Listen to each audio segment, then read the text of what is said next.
Welcome to Writing the Wrong Way, where we talk about how writing works, how writers work, and how the best writers risk being strange. But I've got not just a writer with me today, but also an artist.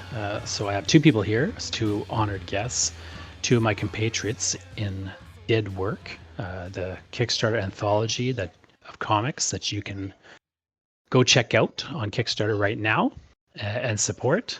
Just go to didwork.ca. Again, it's didwork.ca, and you'll see a great anthology that I'm really proud to be in. I've got 3 stories in it that I wrote and that other people illustrated and worked on. Chris, why don't you introduce yourself? Chris is one of my co-conspirators in one of those comics, which has never before seen the light of day, a comic called Hadel. And so, hello, Chris. Why don't you tell us, listeners, a little bit about yourself? Hello, my name's Chris. I'm a comic artist, and I draw mostly monsters. Graduated from the University of Manitoba from the School of Fine Arts. I met Jonathan through Lyndon, and we worked on a small comic together named Hadel, which it's a biomech, end of the world, post-apocalyptic kind of dark humor kind of thing, which I think is kind of wonderful. And yeah. Yeah, and we'll talk maybe a little bit more about that comic in a minute. But the other guest I have here is another writer, comics writer, Jordan Patrick Finn, who I haven't worked with yet, but who kind of came to my attention with his book Death Kanji, and also I got really hooked on his earlier book Hellcraft. So Jordan, why don't you say a little bit about those books and about yourself and how you kind of come to this project? Sure, I'd love to. I'm Jordan Patrick Finn. I am as Jonathan mentioned, a writer of comics, mainly horror comics, mainly Lovecraftian horror comics. Hellcraft is my first book, which is I only release it as the collected edition of 4 issues, so it totals up to 100 pages of this black and white, noir, pulpy, detective fiction book that's based directly on Lovecraft short stories, but with a twist on each of them.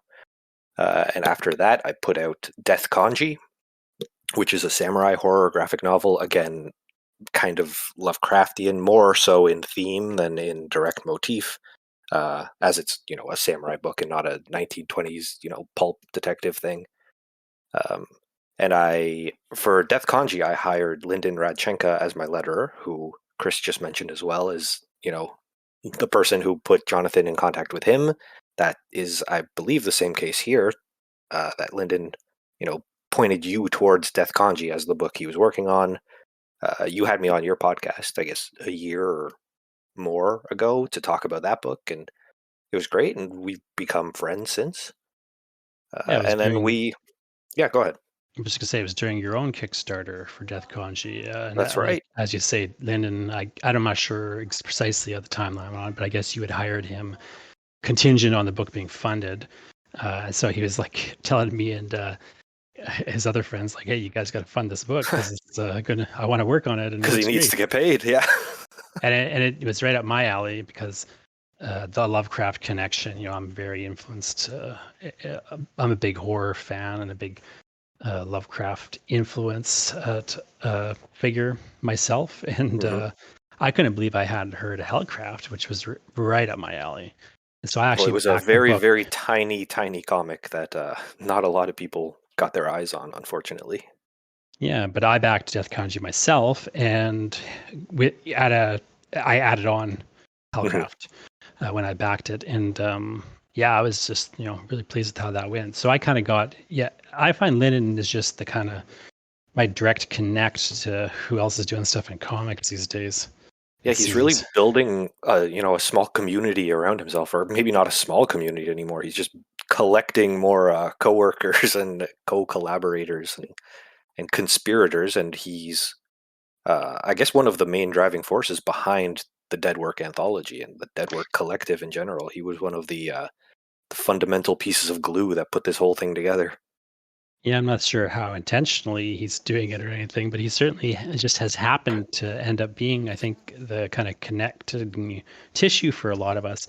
Chris, with you, for example, like I got to kind of know your stuff because I had met Lyndon and I had bought his What Will Not Last anthology, and you and him had that short comic inside of it. That it's actually being reproduced here in the Dead Work anthology. And so I remember distinctly you just seeing you draw the monsters in that book and thinking, oh, it would be cool to work with this dude one day. And then actually Lyndon hooked you and me up. But Lyndon suggested we actually do something together with you, me, and him for the some platform comics project or something. I forget what it was exactly, but it was like one of those things where you have to do a comic in a very short span of time. So that's sort of where our collaboration came out of. Yeah, that's correct. I think it was like Platform's 10K comic contest or something like that, and Lyndon sort of like connected the two. Like it was like, well, you want to work on something, and I want to work on something, and it just sort of, I guess, it was a really good opportunity to see like how that could fit together, and I thought it went well, and it was a good Yeah. like experiment for us as well. Yeah, I was supposed to turn out, but that kind of brings us into like what this anthology is a little bit, because that was an example where, here we are, did this, fun project together. We got a short comic at the end of it. I thought it turned out quite well. I was pleased with it. But what do you do with it? Comics are short comics are kind of a tough one because, outside of finding an anthology that is going to publish them, it's kind of hard to know what to do with them. And so many anthologies are themed, like have a really specific theme. Whereas, we were doing like a sci-fi under the sea in the Hadal Zone, far future biomech, like joke. so, Yeah. so it's kind of in between a lot of genres, what we turned out. And I like it. I think it turned out well, but from a marketing standpoint, it's hard to do something with that kind of thing. People think when you cross genres like that, it makes your work more marketable, but it actually makes it less marketable to a publisher, at least. So when this Dead Work idea kind of started to come about, to me, it seemed like a great place to put something like this, a work that I was proud of, but, maybe it's hard to kind of explain to some, person who wants, I want anthologies about bugs. It's like, there's not real bugs here, but maybe they look like bugs. It's kind of hard to, it's hard to fit it into a pre-slotted thing, but we were kind of had this anthology that we could put whatever we wanted into it as long as it was good and we were proud of it. Yeah. And so it kind of works for what we're doing.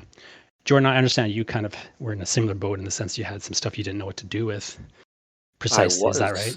Yeah, I had worked on some really short comics before Death Kanji. Sort of after Hellcraft, I wanted to, experiment on different lengths of comic to improve my pacing and my ability to write. So I worked on 5 different one-page comics, which, like Hadal, end with like a a joke or a pun or whatever it may be, some humorous bit at the end.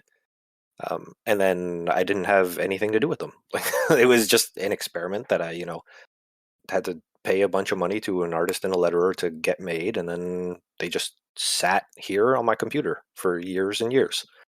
I guess 2 or 3 years maybe until, Dead Work started forming and Lyndon was asking, "Hey, does anybody have any more shorts that like aren't published anywhere that don't have a home?"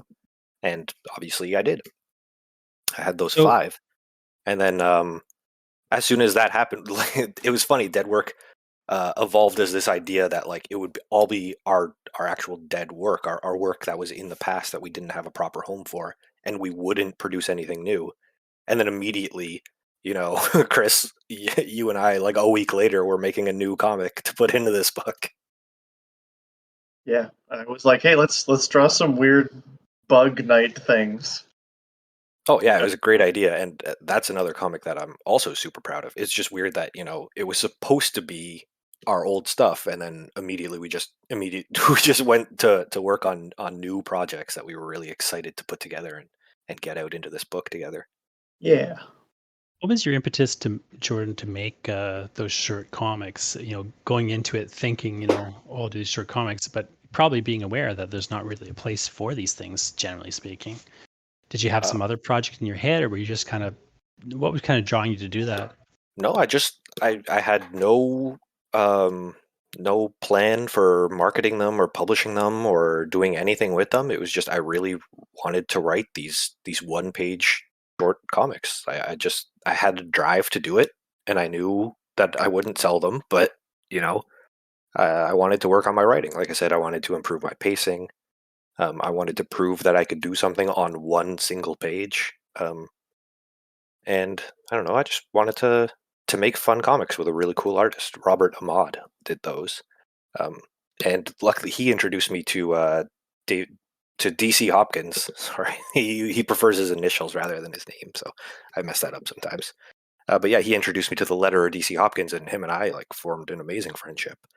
So, great things come out of these stray thoughts and projects that don't exactly have a home or a real direction or purpose, but there was a lot of passion behind them.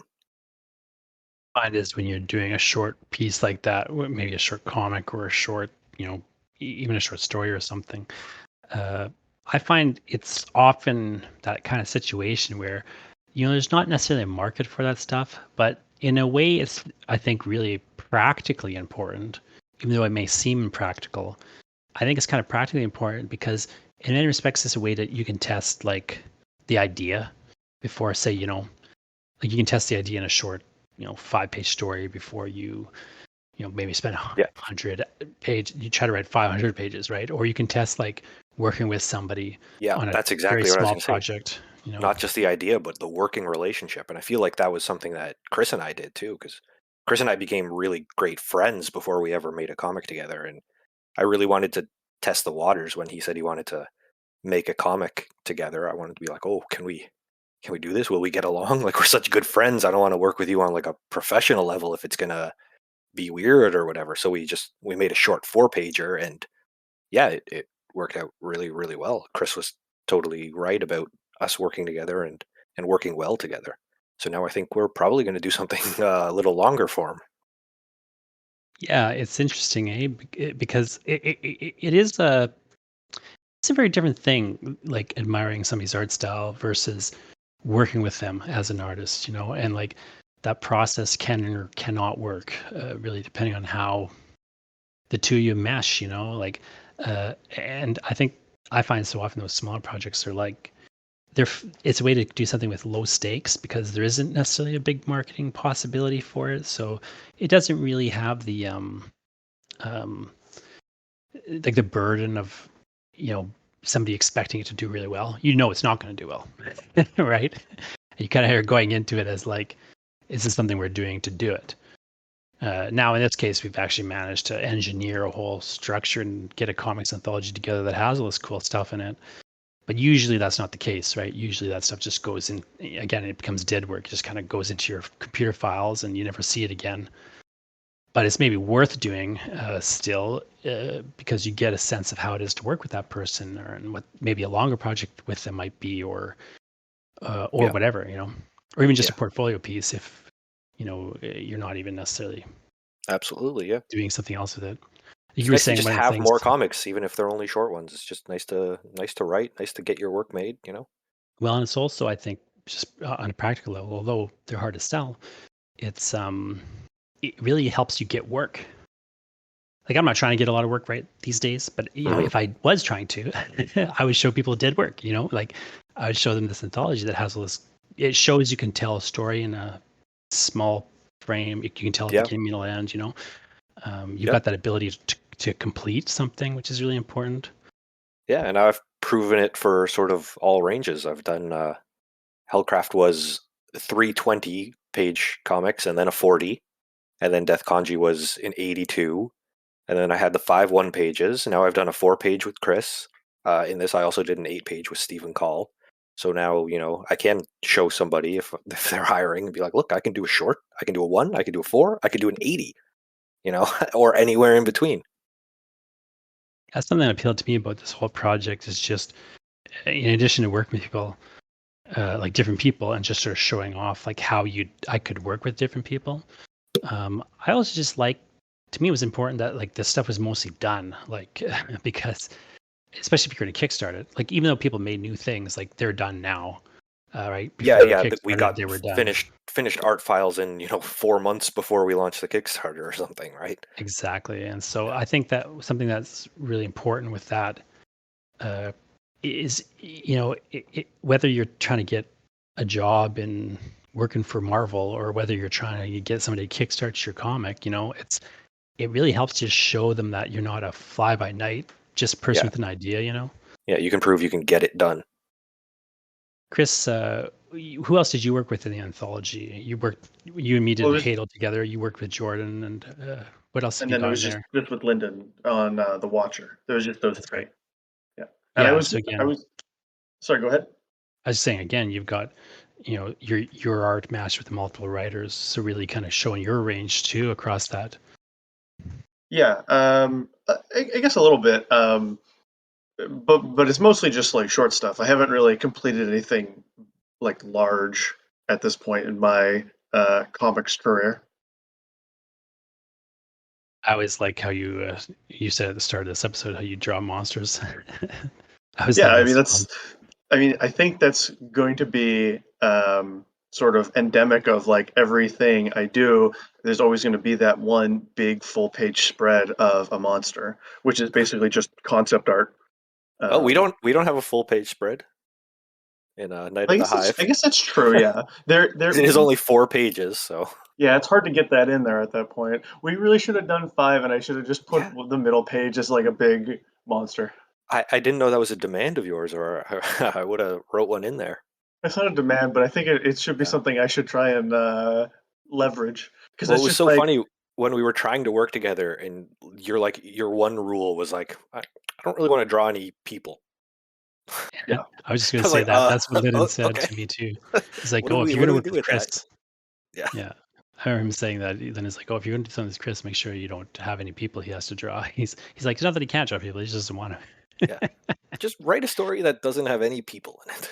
Yeah. I'm So I was like, like, "Well, maybe the okay. people could be the far feature. They've modified their, bodies so much that they look like Yeah. monsters." No, it makes you and I and whatever writer is working with Chris, we have to be creative, you know? Yeah, I think so much of creativity is responding to constraints, like putting Yeah. a constraint on yourself. Yeah, I think in comics, what I'm starting to learn, I think, is that the artist's style sort of becomes a constraint. Because what I'll do with the collaborations I've done with, Chris, I did this, and with Gregory Kamichik, who I've worked with the most, I've done this, and even with Stephen, because one of the comics I've got in there is with Stephen Call as well. Like you've got a comic with Stephen Call. Yes. One of the things that I always kind of go in with it when I'm writing, and I know I'm going to work with this person, is I kind of like just take a bit of time to sort of think about what they do and like review all the stuff I've seen of theirs. And Oh I'll yeah. just literally make a list in my head of like, what did they like drawing? And Can what I are get their that stuff in strengths there? and what are their weaknesses? I guess I don't make a list of weaknesses. That would feel a bit sassy I to do with sort my of friends, do. but I do make a list of their strengths. Like what kind of panels are the best at? What kind of, are they better with action, still poses, better at drawing hands, better at drawing horses or whatever, you know? I do that a little bit with Kamichik where like I always have in my head like, okay, what does he like to draw? Which is so often it's like the same kind of things I like to write about. But also I Yeah. have in my head like, what does he not like to draw? Or what does he not do often? Where can I maybe push him, and kind of get him to do something he hasn't done before Yeah. and Or finding just an angle asking on them. it. I asked that to Hmm. Chris and I asked that to Steven when we were working on this too. I was like, what do you want to draw? Like above all else, like I'll write whatever I write, but like tell me what you want out of a comic. Yeah, it's always, I think, an interesting conversation. Actually, Do you there's like that, Chris, when people say things like that to you? Or is there do you have like a way that you want to work with an art writer that you kind of wish more writers would do? Um, I mean, not specifically. I just like I guess part of my mentality on it is I just and this is super egotistical to say, but it's like I just want people to let me design the monsters I want to design. Um, Sure. and that's totally just a guilty pleasure of mine. And and all this work we did was sort of we didn't it wasn't paid work, right? Mhm. So for me it was like, well, if I'm not getting paid to do it, I want to do it my way. Um, 100% but I don't. valid. Yeah, Yeah, but if it's like completely valid. if someone paid me, I'd be like, yeah, you give me all the constraints and I'll draw whatever you want. But just like the way we work, like Jonathan, you asked me, can you provide me like a list of all the stuff I like to draw? And I like, well, I thought like very basic stuff like biomech, but like plants and bugs and monsters and like not a lot of like hard mechanical surfaces or like humanoid shapes. But it was very like basic, and that helped me like really think about like, okay, like this is the stuff on just like a fundamental level, like almost just like texture, not like content or context that I want to draw. And I found that very useful. And then when Jordan and I were talking about Hive Night or the Hive, um, we he asked me, it's like, does it have to necessarily be a monster? Could it be like a guy kind of wearing armor, right? And I had sort of pitched him, I had showed him like this art I was doing of this world I was sort of developing. And he was like, oh, this part's kind of cool. Can we use something in that? And it was just like the sort of back and forth like that is really helpful for me. Because one, it seems like someone else is actually interested. It raises that up a bit for me. Yeah, that was a Um, really cool way for this project to come into existence, which I think is very unusual in the world of comics. But our comic Night of the Hive came together from Chris like having mood boards and having world building and stuff, and I was just hanging out at his place, and he opened up I don't know how you how you have it, some document that has all of your world building and creature designs and inspiration images and stuff, and you're like, I really want to get writers to write in this world, or using some of the ideas that I really am passionate about or whatever. And you were flipping through all this stuff, and there was one page that was about the bees, that was like bee, like night angel sort of people with swords and stuff, and I was like, I can do that. I can definitely do that one. Which is not exactly how comic projects normally would start, but it was just out of your world building mood boards, and then we just ran with it from there. I thought that was really interesting. interesting that things kind of started in that kind of almost accidental way. Like me and Chris were doing a bit of a different thing because we had this contest. I didn't even remember if we entered the contest, but I remember like the extensible part of it was Lynn is like, hey, there's this thing happening. You got to do this, this, and this. There's these rules. You got to do it in this time frame. I remember it was like very like what we had like 4 days or something to make the comic, something like that, or Yeah, 6 days. I forget. But the point was, yeah, I kind of was like, okay, the quickest thing for me is going to just literally get a list of things he likes to draw or has already started drawing for no reason. And then also I remember just kind of harking back to what you were saying. Because of the time constraint, one of the things is just like we can't really have you draw in a bunch of backgrounds that are super complicated. So I was like, well, let's just set it in the ocean, in the yeah, deep ocean where there's no light. You it's don't need to dark. see it for, you know, we don't need to see the background. The background is just a bunch more nothing. Yeah. And then when you had asked me, it's like, oh, what kind of stuff do you like to draw? And we haven't even like the contest hadn't even started yet, I think. I was like, oh, this is a good opportunity for me to like practice using 3D in comics. So before it even started, I just started building pieces of things is like 3D models. And then going from there, I just and when we were sorry, when you gave me the script, I just started like assembling things. I was like, what about this character? What about that character? And it was just this weird, you know, it was a cool collaboration, and I liked that concept. Yeah, you showed Sorry, me Mike. some of that behind the scenes stuff that you did for Jonathan's, and it was like this assembly line process of building your characters based on like different things. I thought that was a very interesting way to quickly make a comic, right? It was a great idea, I think.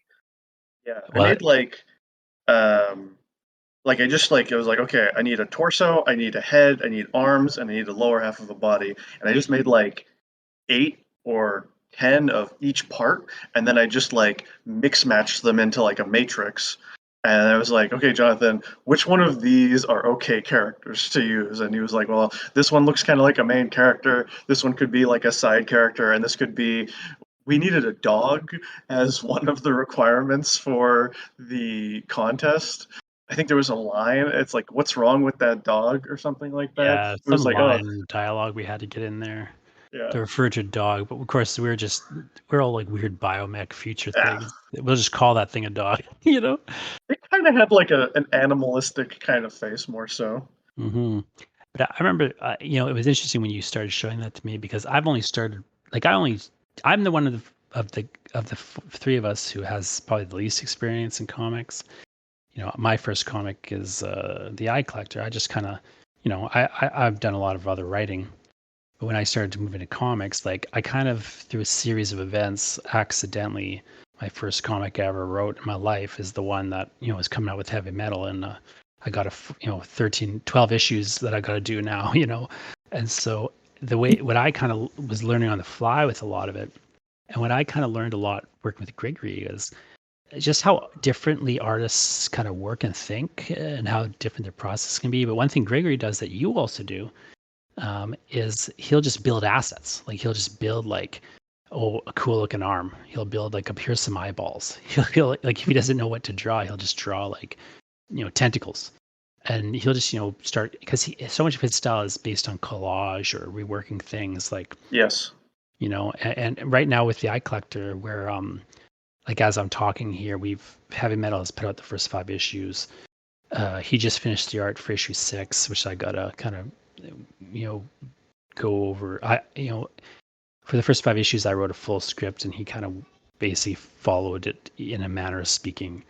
He did a lot of alteration of the script, but he would like revise the script while drawing it, and then I would have to go back and rewrite my script. But we started with full script, and this kind of is that story. For issue 6, we kind of just broke a story. We did kind of Marvel method, and he drew all the pages, and now I got to go and write the script. But then, like as I'm doing that, he's working on 7 to 12.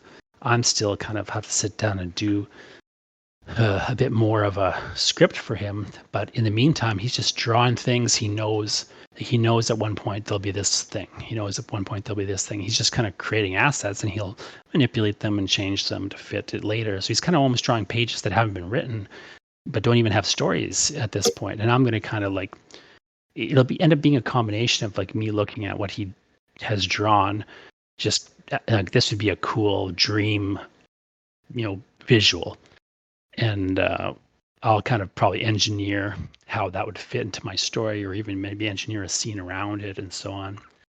Like one of the things we did actually in one of the early issues was I had like this hole in my script where I knew there had to be a dream, and it would take up about 3 pages pace wise, and I just let him do whatever he wanted for that dream, and so like I kind of got almost like a weird crash course in working with somebody who has a very surrealistic process, even though it's a very careful process. And he's really telling a story visually. It still is like a very foreign way of writing, compared to what I'm used to as a writer.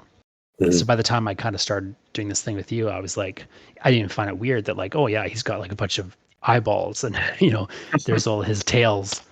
I'll just pick this A, B, and C. Let's put them together and see what they look like. It didn't seem weird to me. It was, I think, for a writer that's not used to kind of working in comics or working with an artist that does a lot of drawing on the computer. They might kind of not know how to handle that. Yeah, that process does sound really kind of similar to the process I had with Chris and continue to have with Chris. I think is not the usual sort of process you would get in comics in terms of writing comics, but it's nice when you just like write to the visual that the artist already has. It's a real skill, isn't it? Yeah. Like and it makes for a stronger comic, I think. I think it usually does. Like the more I get into it, the more I find the strongest moments in the comics I do is when like I've got an idea and I've laid the idea out, but Mhm. the artist hasn't really done that idea. They've kind of Well, done something like it. when the idea serves the visual, I think, instead of Mhm. the opposite way. Yeah, or when that kind of you almost get like the artist has an idea and you've got an idea and you actually get a third thing, sort of when they come together. Yeah. But Yeah. it's more of a visual, of course, in the end because it's comics. Hmm. Whatever people want to say, and as important as I think writing is in comics, Yeah, I was just joking around with Chris like a couple minutes ago where he was, I was asking him if he read this thing. He said, "Well, I looked at the pictures," and I was like, "That's what reading it is. You don't yeah. need to look at the words of a comic." Well, it's interesting because, like I say, I'm doing this thing with Kamichik. So me and Kamichik have a comic that we did that's in dead work, a comic called short I wanted to do called She Wolf that I hired Gregory to do. But we've also got this co-created comic series, The Eye Collector. That's none of which is in dead work, but we've kind of been doing all this stuff at the same time. And what I always find interesting with Gregory is there'll be like a moment in this where he'll just move away from the script completely and it's just start doing different things. But the spirit is the same. He'll even like call me up and be like, okay, like what parts of this idea are sacrosanct and like have to be preserved and what parts can I screw around with? Mm. And I find like I feel like it's not that the artist always has to really depart from the script or anything, but I feel like it almost works best when they kind of have the leeway to do that, and as a writer, you're not being overly controlling. Oh But yeah, you have your 100%. things you'll Yeah. die on, maybe your hills you'll die on, but Well, yeah, there's some things that have to be there for the story to work or for the theme to click or or just the whatever plot to make you have sense. behind the scenes that maybe the artist didn't think of or isn't aware of that you had in your mind. Sometimes there is Jordan, that stuff. Yeah. when you were working on Hellcraft, Jordan, did you design those different stories in advance to work together, or were you kind of building one and then the other and then the other? Oh no, they all, yeah, one or the other, one one to the next. I did not write the whole 100 page as 100 page.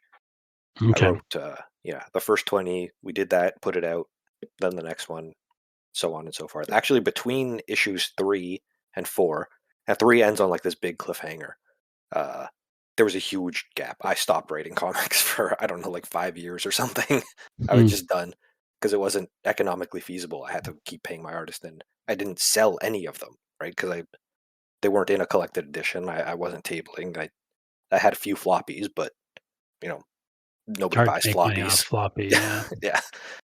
Um, so I had stopped, and then a bunch of friends like were begging me for the ending of the story. Like, what the hell happens next after issue 3? Because it ends in such a sudden and surprising way. So yeah, they were very much not written, all in mind at the same time. It was me taking one of Lovecraft's short stories and saying, what can I do that's interesting to this? Like issue 2 is based on Nyarlathotep, his original short story, Mhm. which is before he's even like a sort of outer god figure in the mythos, where he's just like this weird like Nikola Tesla type guy, like hypnotizing people in a crowd kind of deal. I was like, what can I do that's interesting with that? And then it was basically having the main character fall asleep and miss the entire hypnotism performance or whatever, and coming to the show right afterwards. So each of the Hellcraft shorts was just me twisting one of Lovecraft's shorts, but not with the next issue in mind. So where'd you go? How'd you get from doing this very dark, strange, Lovecraft-inspired stuff to I mean, the line from that to Death Kanji is very clear. Death Kanji is the samurai Yeah. story, but there's also a very Lovecraftian samurai story, right? Well, You've it got is so this. much more, I think, than Hellcraft. I think that's how Death Kanji Mhm. happened. Was me looking back at Hellcraft and being like, all right, well, I used all the motifs, I used all the visual signifiers of Lovecraft, but I didn't use any of his themes. It's not Lovecraftian in a deep, meaningful sort of way.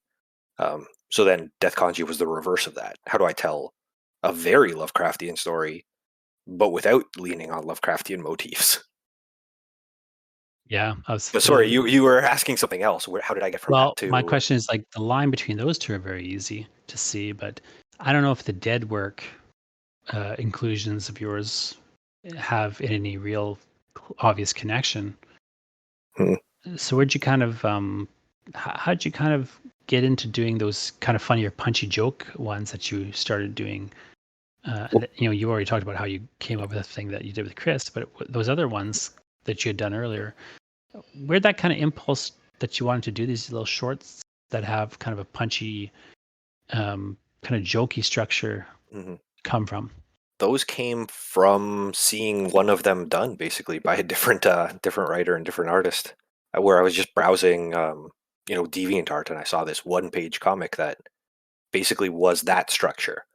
A lot of panels on one page. I think it was like, it's more than mine. Mine, I think, cap out at maybe 12. The one I read was maybe like 15 panel page or something.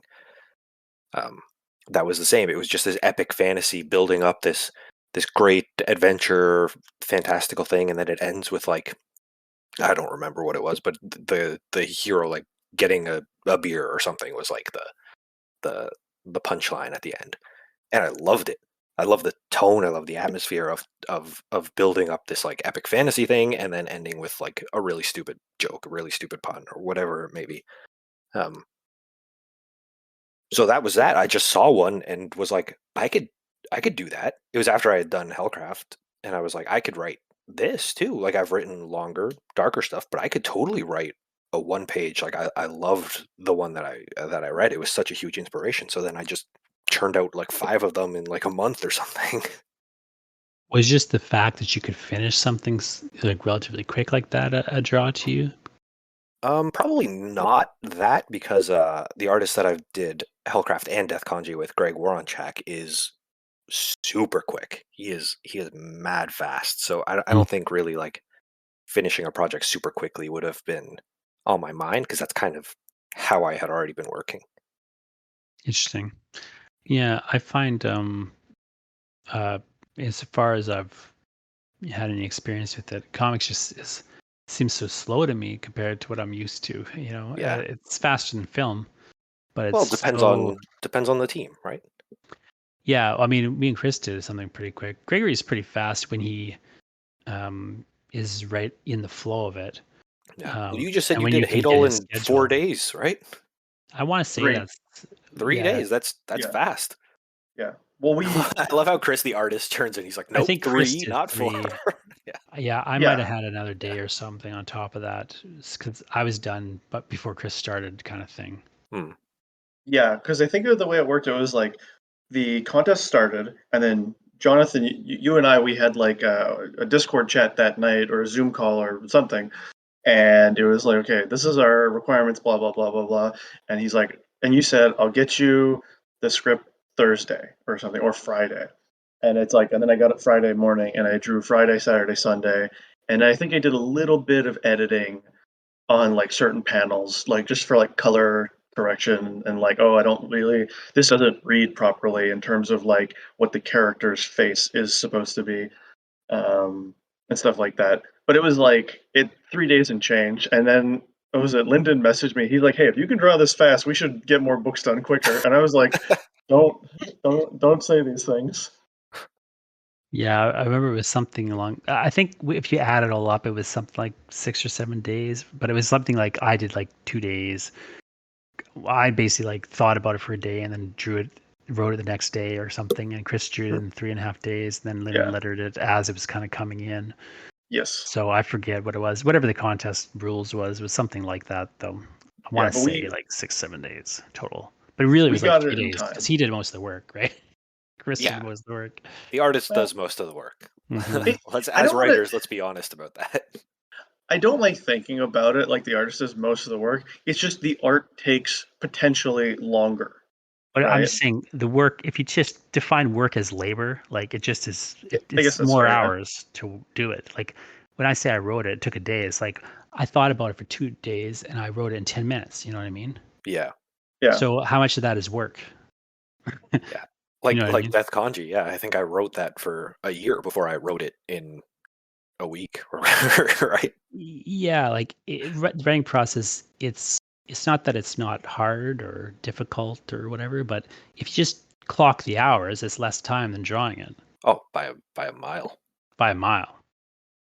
Like if you clock the hours, Yeah. because I can go for a walk and it's in the back of my mind. But when I sit down and I'm writing it, like by the time I'm actually doing that, it's pretty quick.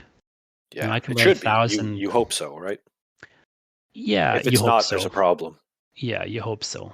But like I say, I do a lot more planning than I do actually. Like, like if I got it planned right, I can hammer it out real fast. Like for the eye collector stuff, like I got the art from Gregory for issue 6. Like I say, me and him sat down in like a couple hours. We kind of hammered out what the story was going to be. He kind of storyboarded it a little bit as we were talking. So that's like a couple hours, and then he takes it away. It comes back with all the finished art. That took him who knows how long, probably a month when all is said and done. Maybe a little less. It's like 22 pages, right? So I don't know how long it takes Gregory. I'm gonna guess like most artists are like page a day, right? So he sometimes is faster than that. Sometimes, but again, I don't know exactly how he would clock it, but it's estimated page a day is usually safe for art. And then I look at it again, I think about it again, I turn it over my head. One of these days I'll sit down and I'll knock it out in 2 hours. But I'm still kind of doing it, but Yeah. you know how it is, Jordan. Like it's not that you're not like it doesn't take that long once it's kind of formulated. Yeah, but it takes sometimes a long time to get formulated. Yeah, and you can speed that up if you want to force it, but if you don't have to force it, it's usually better. Like I'll do other writing. I'm not a believer personally in writing when I'm ready or anything. Like I'll write every day. It's Yep. just I may not write this thing every day. I write this thing when it's time to do it, and I'll kind of just think about it before then. Well, yeah, that's because you make money writing, right? Well, yeah, that's the other thing. I Yeah. gotta write every day, but You got to write. That's a livelihood. but if I had I to definitely tomorrow, don't write every day. Not even close.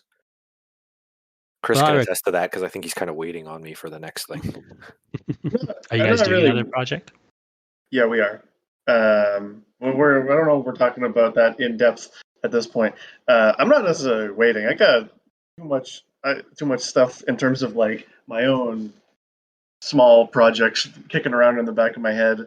So it's like, the minute someone like Jordan brings me something, I'll be like, oh, this is more important than just like me drawing like pre-Cambrian fossilized creatures.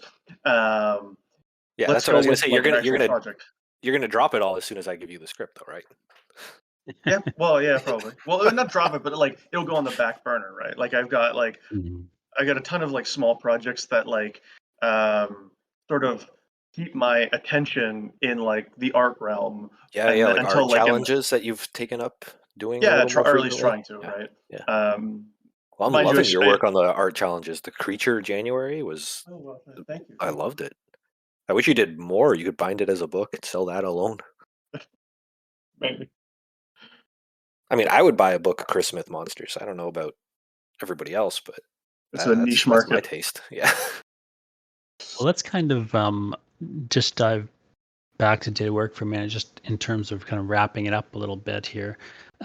So again, people are listening here. You're likely listening, around the time this episode comes out, when the Dead Work anthology is currently being kickstarted. So if you go again to deadwork.ca, you can go check it out. As we're talking here, it's the night that we launched. So we just launched it.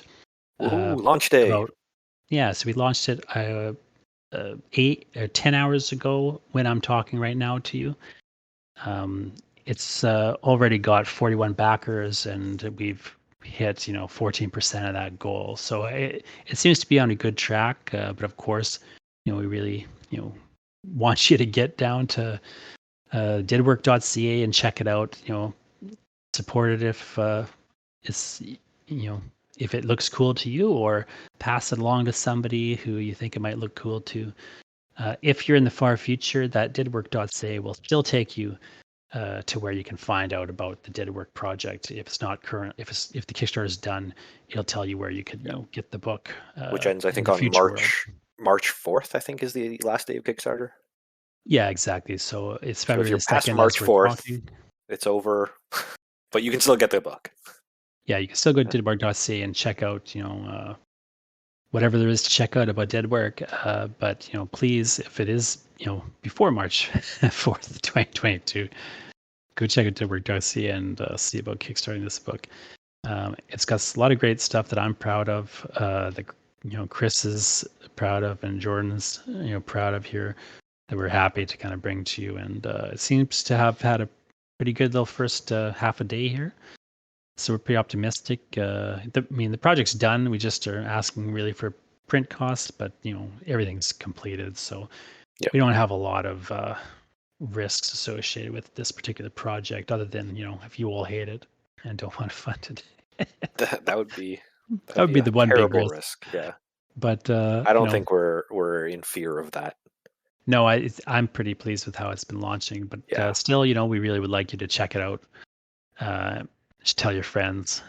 Go to deadwork.ca. Any final thoughts, Chris and Jordan, about this, or just comics writing, working in general? Chris? I just feel like if you're making comics, people always say this, just do what you want to do, right? Like, in indie comics, they're so like you're not making like Captain America, right? You're not. You might try and market it towards like a broader audience, but like, and please don't try. Yeah, to make don't make another Captain America. Yeah.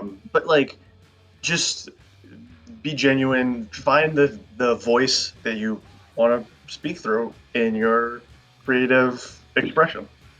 And I think comics are a really great medium for that because it's a really like low barrier to entry in terms of like getting started, right? You're not like you don't have to download specific software.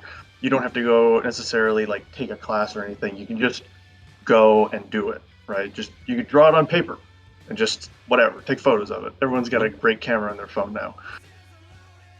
But yeah.